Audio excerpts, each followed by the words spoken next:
Mheshimiwa Mkuu wa Mkoa, upatikanaji wa vitendea kazi hivi utatusaidia sisi watumishi wa TAKUKURU mkoa wa Kigoma tuweze kufanya kazi kwa bidii katika kuwahudumia wananchi wa mkoa wa Kigoma pamoja na kukabiliana na vitendo vya rushwa kwa ufanisi zaidi.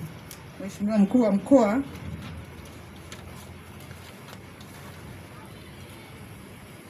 ninawahakikishia wananchi wa mkoa wa Kigoma kwamba TAKUKURU itaendelea kushirikiana nao katika kufuatilia utekelezaji wa miradi ya maendeleo ili iweze kufanyika kwa ufanisi na weledi wa hali ya juu kulingana na thamani ya fedha inayotolewa.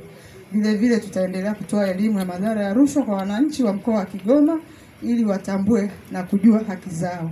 Sambamba na hilo, TAKUKURU itaendelea kuwachukulia hatua wale wote ambao wanakiuka sheria, watakaojihusisha na vitendo vya rushwa ili tuweze kuwafikisha mahakamani kwa mujibu wa sheria. Mheshimiwa Mkuu wa Mkoa, kwa niaba ya watumishi wenzangu wa TAKUKURU mkoa wa Kigoma, tunayo fahari kubwa umekuja kuyazindua magari yetu, lakini ni ahadi yetu kwamba tutayatunza magari haya. Jambo kubwa ndugu zangu, nianze na wananchi.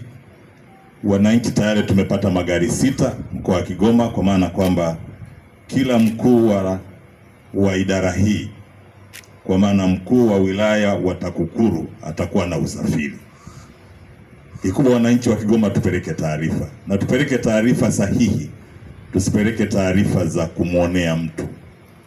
Lakini kikubwa pamoja na kupeleka taarifa sahihi, tuwe wazuri na tuwe na moyo wa kwenda kutoa ushahidi.